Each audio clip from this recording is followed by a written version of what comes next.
Hi everybody, welcome back to the Book Safe Book Club, where this is week 9 and today we are going to read The Attributes of Summer, The Aryan Shopkeeper, and The Struggler Continued. Let's see what happens to Max in this chapter. And we'll have some questions for you. We're super excited that you're here, or that you will be eventually. And if you have any questions or if you'd like to discuss things more, please feel free to comment on the video, and we try to check the comments and respond as much as we can. And that's it. It's going to be fun. Salut tout le monde, c'est notre 9e semaine maintenant, wow, de la voleuse de livres, notre club de livres. Et aujourd'hui, on va lire 3 chapitres, les attributs de l'été, la boutiquière Arienne et le lutteur Suite. Ensuite, comme d'habitude, on aurait des questions pour vous et vous pouvez répondre dans votre propre temps. Demandez-nous si vous avez des questions. On est tellement excités que vous serez ici avec nous pour cette partie du livre. Et allons-y. Alors, je vais commencer en français. Oh non, j'ai changé la page de mon livre. Une seconde. Alors. And that's how live recording happens. And that's okay. Okay. Les attributs de l'été. Voilà. Vous êtes maintenant au courant de ce qui allait arriver rue Himmel à la fin de l'année 1940. Je sais, vous savez, mais Liesl Meminger, elle, n'est pas de ceux qui savent. Pour la voleuse de livres, l'été de cette année-là se déroula très simplement. Il se composa de 4 principaux éléments ou attributs, et à certains moments, elle se demanda lequel d'entre eux était le plus formidable. Et les nominés sont 1. Avancer chaque nuit dans la lecture du haussement d'épaule. 2. Lire sur le parquet de la bibliothèque du maire. 3. Jouer au foot dans la rue Himmel. 4. Saisir une autre occasion de voler. Le haussement d'épaule, décida-t-elle, était excellent. Chaque nuit, quand elle se calmait après son cauchemar, elle retrouvait vite le plaisir d'être éveillée et capable de lire. Quelques pages demandait papa, et elle hochait affirmativement la tête. Parfois, il terminait le chapitre l'après-midi suivant au sous-sol. La raison pour laquelle le livre posait problème aux autorités était évidente. Le héros était juif et il était présenté sous un jour favorable, impardonnable. C'était un homme riche qui se lassait de passer à côté de la vie, ce qu'il désignait comme un haussement d'épaule face aux problèmes et aux petits bonheurs de l'existence terrestre. Au début de l'été à Mucking, tandis que Liesl et papa avançaient dans leur lecture, cet homme se rendait à Amsterdam pour affaires et au dehors, la neige frissonnait. Liesl aimait bien cette image de la neige qui frissonne. C'est exactement ce qui se passe quand elle tombe, dit-elle à Hans Huberman. Ils étaient assis ensemble sur le lit, lui à moitié endormi et elle bien réveillée. Parfois, elle le regardait dormir. Elle en savait à la fois peu et beaucoup sur son père nourricier. Elle entendait souvent maman qui lui parlait ensemble de son manque de commande ou évoquait, abattu, le moment où il s'était rendu chez son fils pour découvrir que le jeune homme n'habitait plus son logement et était déjà vraisemblablement en route vers le front. « Schlaf gut, papa, disait-elle alors, dors bien. » Et elle se glissait derrière lui pour aller éteindre la lumière. Le prochain attribut était, comme je l'ai mentionné, la bibliothèque du maire. Pour illustrer cette situation particulière, observons une journée fraîche de la fin de juin. Rudy fulminait, pour ne pas en dire plus. Pourquoi elle se prenait, Liesl Meminger? Elle était en train de lui dire qu'aujourd'hui, elle irait seule faire la tournée de linge. Il n'était pas assez bien pour l'accompagner, peut-être? Arrête de gémir, sacre, dit-elle. Je ne suis pas en forme, c'est tout. Tu vas manquer le foot. Il jeta un œil par-dessus son épaule. Si tu le prends comme ça, un schmunzel. Va te faire voir avec ton linge. Sur ces mots, il fila rejoindre une équipe. Lorsque Liesl parvint au bout de la rue Himmel, elle se retourna et le vit lui faire un petit signe de la main planté devant le but improvisé. Sauckel. Elle se mit à rire et agita la main à son tour, sachant qu'en ce moment même, il était en train de la traiter de salmonche. C'est ce qui se rapproche le plus à l'amour chez les enfants de 11 ans. Elle se mit à courir vers Grandstrasse et la maison du maire. Bien sûr, elle était en nage et hors d'haleine, mais elle lisait. La femme du maire, après avoir fait entrer la fillette pour la 4e fois, était assise devant le bureau et se contentait de regarder les livres. Lors de la 2e visite de Liselle, elle lui avait donné permission d'en sortir un et de le feuilleter, puis un autre et une autre encore, jusqu'à ce qu'elle tienne contre elle une demi-douzaine de volumes, soit serrés sous son bras, soit empilés dans son autre main. Cette fois, tandis que Liselle se tenait dans la fraîcheur de la pièce, son estomac protesta, mais la femme abîmée et muette ne réagit pas. Elle était à nouveau en peignoir de bain, et si elle observa à plusieurs reprises la fillette, ce fut brièvement. Généralement, elle s'intéressait à autre chose. La fenêtre était ouverte en grand, bouche fraîche et carrée, d'où provenait de temps en temps un courant d'air. Liselle était assise sur le sol, les livres éparpillés autour d'elle. Elle prit congé au bout de 40 minutes. Chaque titre avait été remis à sa place. Au revoir, Frau Hermann. Les mots créaient toujours une sorte de choc. Merci beaucoup. La femme du maire la paya et elle s'en alla. La voleuse de livres rentra chez elle en courant. Au fil de l'été, la pièce pleine de livres se réchauffa et au fur et à mesure des tournées, Liselle trouva de moins en moins pénible de rester assise par terre. Une petite pile de livres à côté d'elle. Elle lisait quelques paragraphes de chacun d'entre eux. Elle essayait de mémoriser les mots qu'elle ne connaissait pas afin d'interroger papa à leur propos en rentrant à la maison. Plus tard, lorsque Liselle, adolescente, écrirait sur ces livres, elle ne se souviendrait pas du titre d'un seul d'entre eux. Peut-être que si elle les avait volés, elle aurait été mieux armée. Ce qu'elle n'oublierait pas, en revanche, c'était qu'à l'intérieur de la couverture de l'un des albums illustrés, un nom était maladroitement inscrit.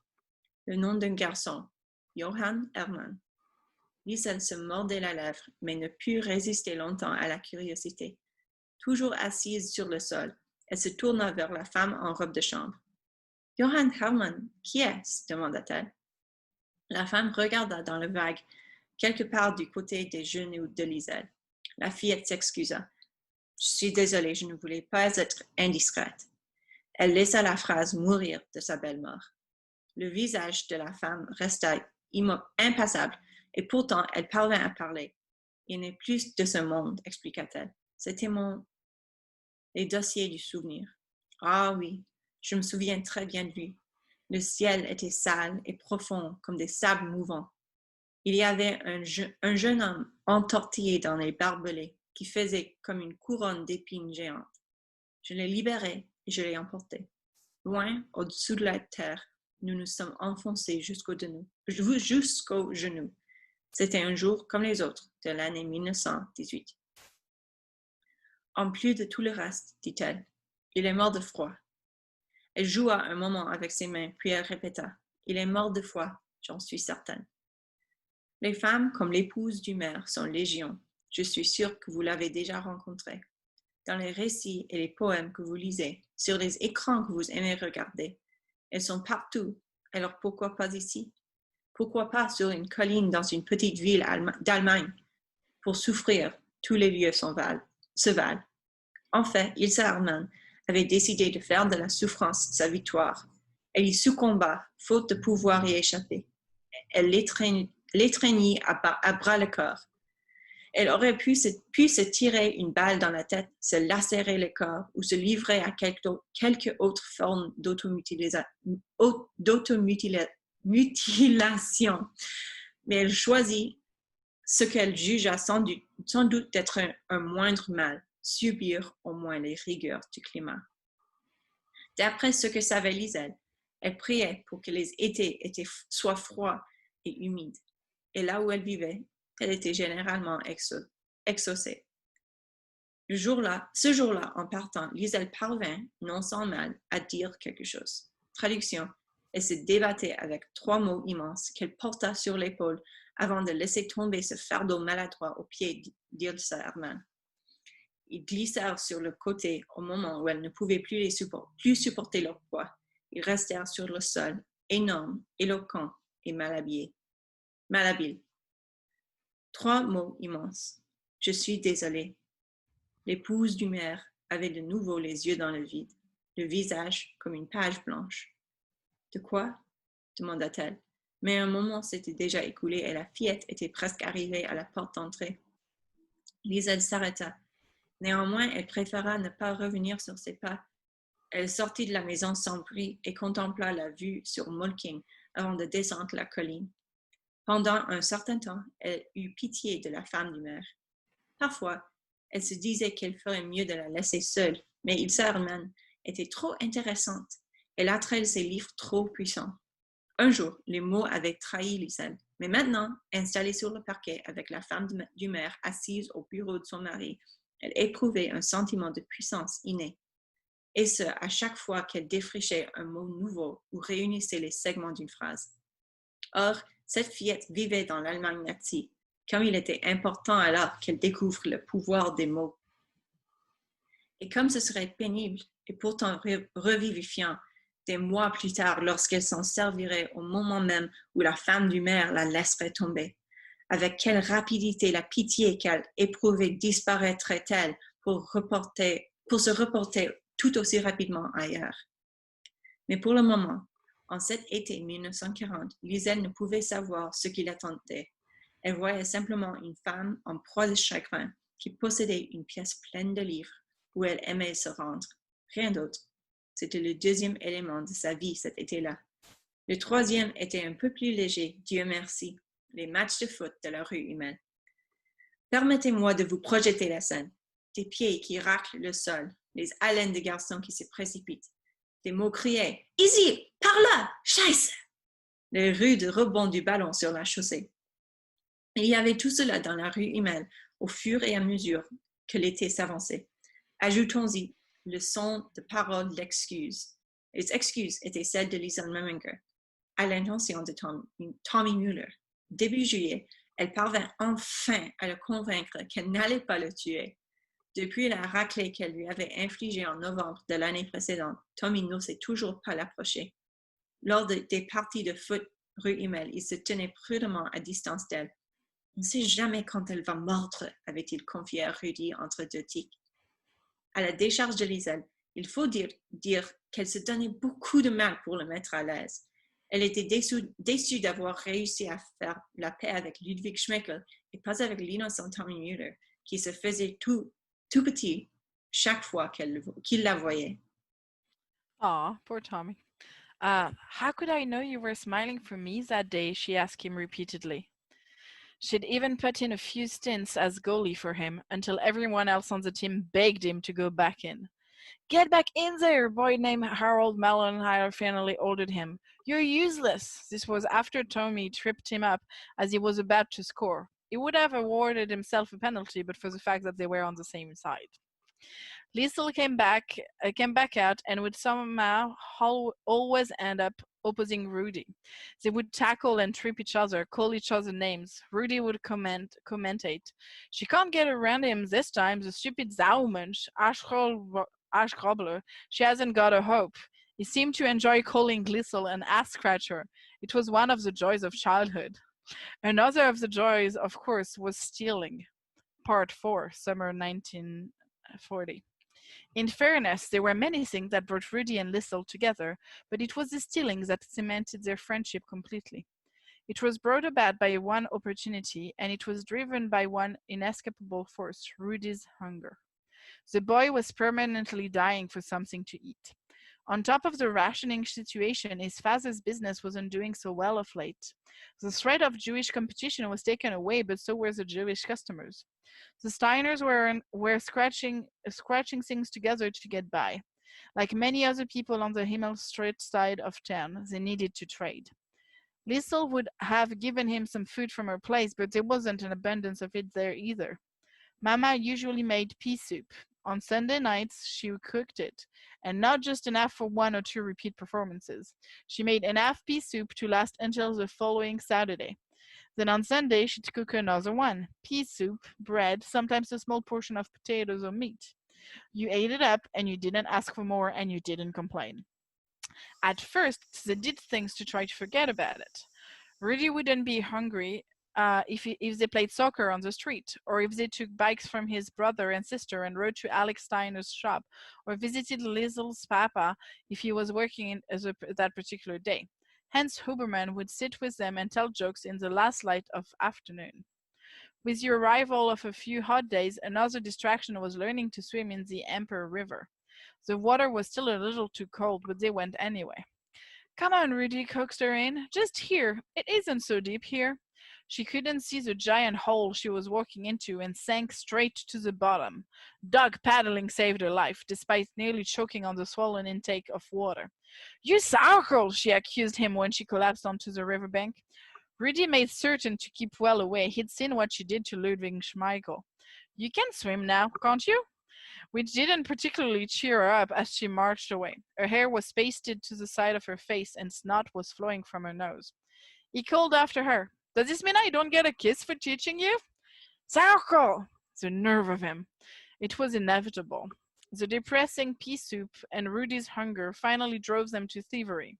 It inspires their attachment to an older group of kids who stole from the farmers. Fruit stealers. After a game of soccer, both Liesl and Rudy learned the benefits of keeping their eyes open.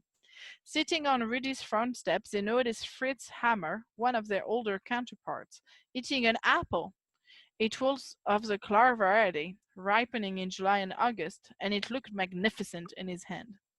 3 or 4 more of them clearly bulged in his jacket pockets. They wandered closer. Where did you get those? Rudy asked. The boy only grinned at first. Shh, and he stopped. He then proceeded to pull an apple from his pocket and toss it over. Just look at it, he warned them. Don't eat it. The next time they saw the same boy wearing the same jacket on a day that was too warm for it. They followed him. He led them towards the upstream section of the Emperor River. It was close to where Liesl sometimes read with her papa when she was first learning. A group of 5 boys, some lanky, a few short and lean, stood waiting. There were a few such groups in Molsheim at the time, some with members as young as 6. The leader of this particular outfit was an agreeable 15-year-old criminal named Arthur Berg. He looked around and saw the 2 11-year-olds dangling off the back. Und? He asked. And? I'm starving, Rudy replied. And he's fast, said Liesl. Berg looked at her. I don't recall asking for your opinion. He was teenage tall and had a long neck. Pimples were gathered in peer groups on his face. But I like you. He was friendly, in a smart-mouthed, adolescent way. Isn't he the one who beat up your brother, Andrew? Word had certainly made its way around. A good hiding transcends the divides of age. Another boy, one of the short, lean ones, with shaggy blonde hair and ice-colored skin, looked over. I think so. Rudy confirmed it. It is. Andy Schmeichel walked across and studied her, up and down, his face pensive, before breaking into a gaping smile.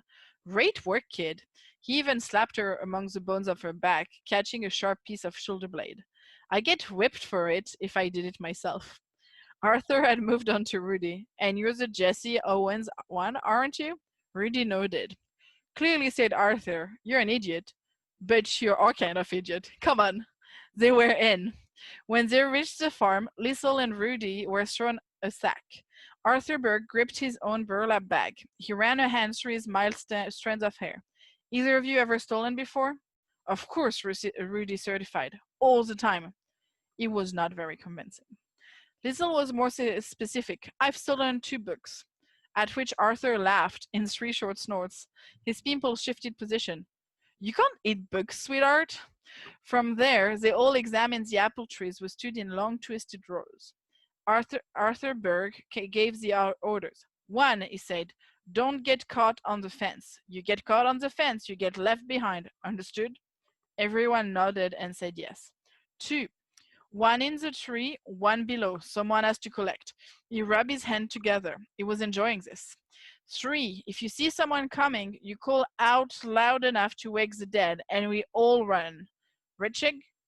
Richig, it was a chorus. 2 debutante apple thieves whispering, Lissel, are you sure? Do you still want to do this? Look at the barbed wire, Rudy. It's so high. No. Look, you throw the sack on. See? Like them. All right. Come on, then. I can't. Hesitation. Rudy, Move it, Zaumensch.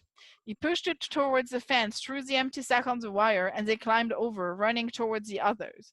Rudy made his way up the closest tree and started flinging down the apples. Liesel stood below, putting them into the sack. By the time it was full, there was another problem. How did we get back over the fence? The answers came from when they noticed Arthur Berg climbing as close to a fence post as possible. The wire is stronger there, Rudy pointed. He threw the sack over, made Liesel go first, then landed beside her on the other side, among the fruit that spilled from the bag. Next to them, the long legs of Arthur Berg stood watching in amusement. Not bad, landed the voice from above. Not bad at all. When they made it back to the river, hidden among the trees, he took the sack and gave Liesel and Rudy a dozen apples between them. Good work, was his final comment on the matter. That afternoon, before they returned home, Liesel and Rudy consumed 6 apples apiece within half an hour. At first, they entertained thought of sharing the fruit at their respective homes, but there was considerable danger in that. They didn't particularly relish the opportunity of explaining just where the fruit had come from. Liesel, even though that perhaps she could get away with only telling Papa, but she didn't want him thinking that he had a compulsive criminal on his hands, so she ate. On the river bank, where she learned to swim, each apple was disposed of. Unaccustomed to such luxury, they knew it was likely they'd be sick. They ate anyway. Zaumensch, Mama abused her that night. Why are you vomiting so much? Maybe it's the pea soup, Liesel suggested. That's right, Papa echoed. He was over at the window again. It must be. I feel a bit sick myself. Who asked you, Sarko? Quickly, she turned back to face the vomiting Zaumensch. Well, what is it? What is it, you filthy pig? But Liesel, she said nothing. The apple, she thought happily. The apple, and she vomited one more time for luck. Sacha, do you want to ask your first question? Alors, ma question, c'est pourquoi croyez-vous qu'Ilsa Hermann permet-elle à Liesel de lire dans sa bibliothèque? And my question for the second part is, how did Rudy and Liesel convince the older kids to let them into the group? La boutiquière Ariane. Ils étaient à l'extérieur de la boutique de Frau Diller, appuyés contre le mur blanchi à la chaux. Liesel Meminger avait un bonbon dans la bouche, elle, et le soleil dans les yeux. Cela ne l'empêchait toutefois pas de parler et de discuter. Autre dialogue entre Rudy et Liesel. Crus-toi, Zaumensch, ça fait déjà 10. Pas vrai, 8 seulement, j'ai encore droit à 2.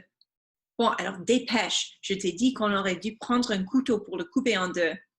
Allez, cette fois, ça y est, le compte est bon. D'accord, tiens, et ne l'avale pas. J'ai l'air d'un idiot. Une courte pause.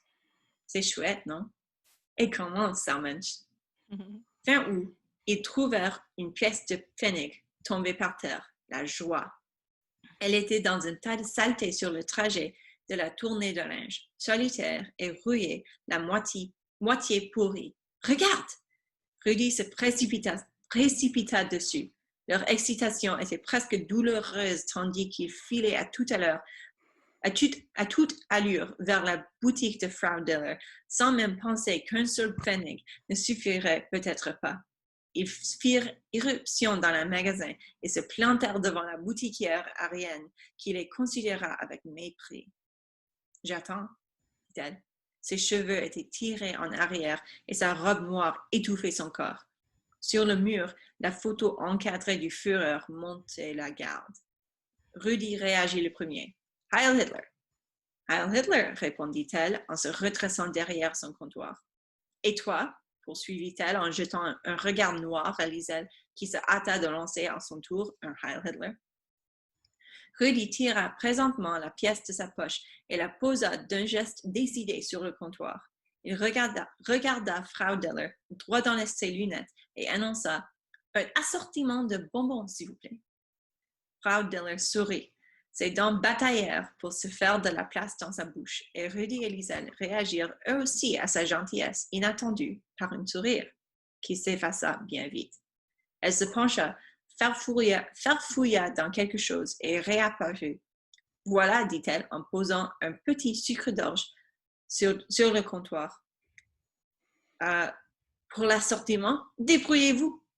Une fois dehors, ils ôtèrent le papier et tentèrent de couper le bonbon en deux en le mordant, mais il était comme du verre.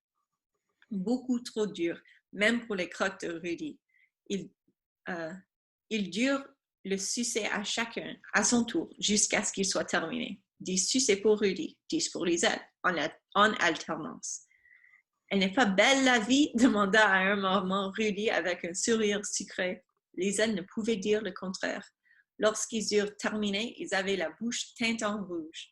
Sur le chemin de retour, ils se rappelèrent mutuellement d'avoir au cas où ils trouveraient une autre pièce. Naturellement, rien de tel ne se passa.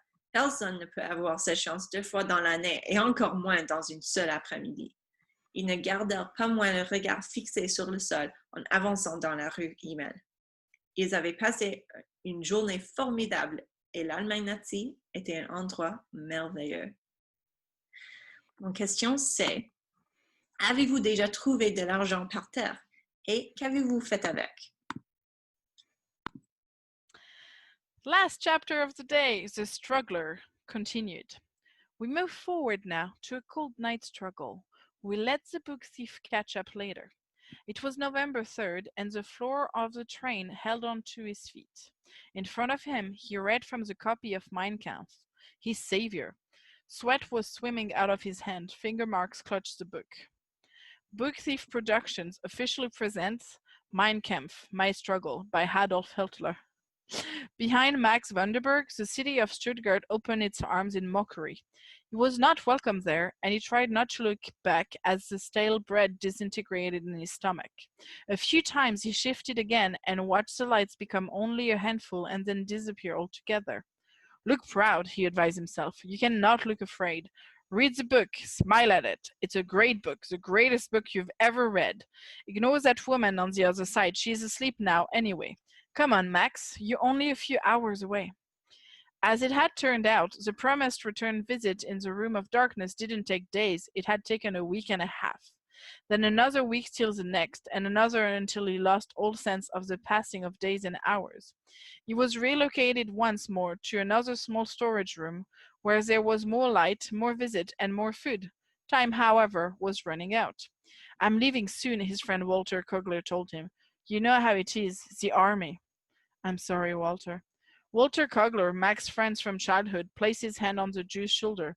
It could be worse. He looked his friend in his Jewish eyes. I could be you. That was their last meeting. A final package was left in the corner, and this time there was a ticket. Walter opened Mein Kampf and slid it inside next to the map it brought with the book itself. Page 13. Oh, yeah.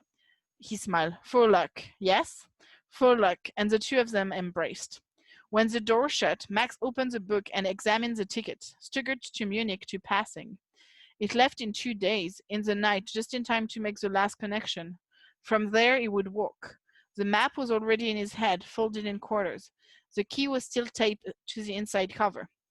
He sat for half an hour before stepping towards the bag and opening it. Apart from food, a few other items sat inside.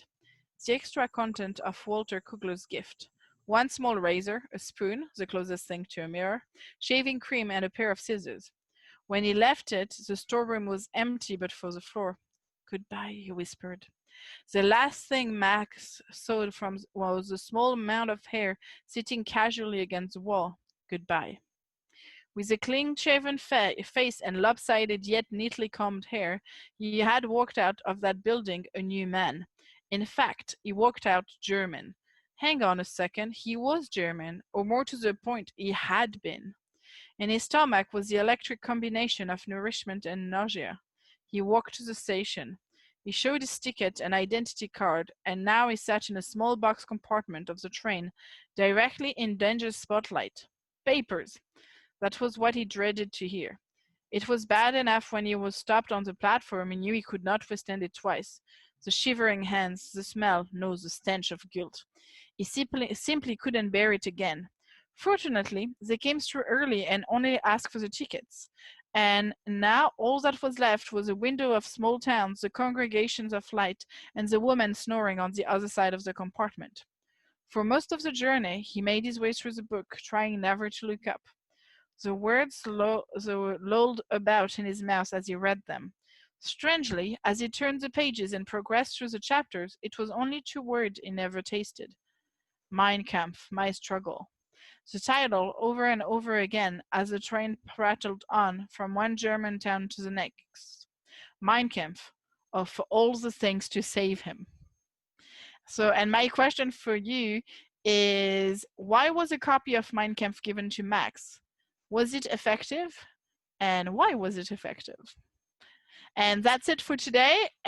We'll see you again next week for week 10. Please, please, please don't hesitate to write comments so we can answer any of your questions and share your ideas, or organize some live viewing with your friends and your family and have fun reading the book safe with us. D'accord, c'est la fin de notre club de lecture pour la semaine, la 9e semaine. N'hésitez pas de laisser des commentaires, demander des questions, regardez les vidéos avec votre famille et vos amis, et vous verrez la semaine prochaine pour la 10e semaine de la voleuse de livres. Au revoir. Bye.